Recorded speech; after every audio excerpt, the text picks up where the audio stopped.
측량자가 누구인지도 확인하시나요? 그러니까 사전에 예, 아니로만 답변해 주시면 감사하겠습니다. 예, 저희도 측량자가 누구인지 확인을 해봤습니다. 자의 이름이 나왔는데 홍길동입니다. 이게 계획서를 누가 보시긴 합니까? 담당 직원이 검토하도록 돼 있습니다. 검토를 했는데 저게 그대로 왜 통과가 됐을까요? 죄송하게 생각합니다. 아니 이건 죄송해서 될 일이 아니라고 생각합니다. 이게 영혼 없이 떠내려간 해체 계획서를 그냥 무사 통과시키고 그 계획서에 있던 것마저 실시하지 않으니까 17명이 사상자가 나는 비극으로 나오지 않았겠어요? 예, 동구청장님 나와 계십니까? 예. 원래 이번 일에서는 철거 계획서에 대한 최종 점검 그리고 허가 기관이 동구청이죠, 그렇죠? 예. 내용이 부실하면 보완 요청도 해야 되는 게 동구청의 역할 아닙니까, 그렇죠? 예. 여쭤보고 싶습니다. 해체 계획서에 혹시 그런 측량자, 그러니까 해체 계획서의 중요한 주체이기도 합니다. 측량자가 누구인지도 확인하시나요? 그런 내용이 포함되어 있는 걸로 알고 있습니다. 포함되어 있으면 누구인지는 확인을 하십니까? 이제 그러니까 사전에 예, 아니로만 답변해 주시면 감사하겠습니다. 예. 자, 그러면 저희도 측량자가 누구인지 확인을 해봤습니다. 그랬더니 해체 계획서에 측량자의 이름이 나왔는데 홍길동입니다. 이게 실존 인물인지 모르겠는데요. 그 안에 측정자명이 홍길동인데다가 그 당시에 건축물 안전도 검사를 했던 날짜의 기후도 보니까 맑다고 했지만 황사가 있던 날이더라고요. 측량 계획서가 맞는지 그 다음에 또 한번 살펴봤습니다. 그랬더니 다음에는 2020년 12월 29일도 안전도 검사를 했다는데 기온이 겨울에 25도라고 해서요. 설마 하고 봤더니 영하를 오르내리던 날씨였거든요. 이게 계획서를 누가 보시긴 합니까? 구청장님?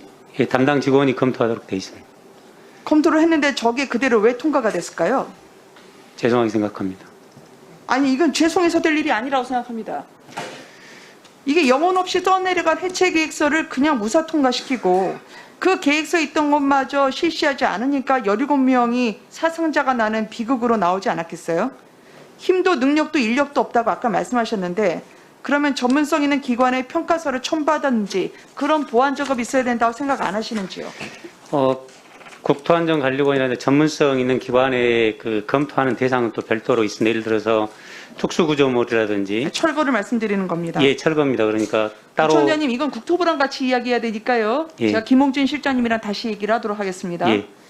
김홍진 실장님, 저 이번에 상주와 비상주는 조례상 돼 있는 게 아니니까 비상주가 되는 건 누가 결정한 겁니까? 감리요. 거기에 대한 규정이 현재 없는 게 문제입니다. 없어서 비상주 감리를 하기로 한 건 누가 결정한 겁니까? 예, 조합에서 비상주로 결정을 한 겁니다. 상주라고 규정을 하지 않았습니다. 그러면 감리비 지급은 누가 합니까? 조합에서 합니다. 그러면 감리자는 구청이 지정하죠. 예, 지정은 구청이 합니다. 근데 감리비는 조합이 줍니다. 그러면 감리자가 조합 눈치 안 볼까요? 그러니까 언제 공사하는지도 모르고 해체 공사 시기도 모르고 현장 방문도 안 하고 감리일지 누가 썼는지 모르는 그 무아지경에 가지 않았을까요? 예, 원래 이제 감리는 어떻게 고쳐야 되겠습니까? 이 독립성이 요구되는 분야가 없는데 모든 조합이 지급하면서 생산의 운명을 고양이에게 맡기고 있거든요. 1분 드릴 테니 객관성과- 마무리해 주세요. 1분 더 드릴 테니. 이따 또 해야 돼서. 네, 객관성과 독립성을 보장할 방안, 보완 방법이 어떤 게 있습니까? 예, 감리라고 하는 것이 건축주를 대신해서 공사가 제대로 이행되고 있는지를 확인하는 것이기 때문에 뭐 감리비 지급이라든지 하는 것들은 사실은 건축주가 하는 것이 일반적인 경우라고 할 수가 있겠습니다. 다만 이런 그 건축주의 입김이 감리에게 적용이 되지 않도록 뭐 감리 활동의 독립성을 보장을 한다라든지 감리 과정에서 이상이 발견될 경우에는 인허가 관청에 바로 뭐 신고를 한다든지 하는 그런 식의 제도 개선이 필요하다고 보고 있습니다. 지금 철거 계획서 하나 제대로 못하는 지자체가 얼마나 할 수 있겠습니까? 이게 돈 같은 거 지자체에 예치해서 지급할 때마다 따로 국토부가 조절 작업을 해야지 지금 홍길동도 제대로 발라내지 못한 구청이 감리까지 제대로 다 할 수 있을까요? 이따 다시 여쭙겠습니다.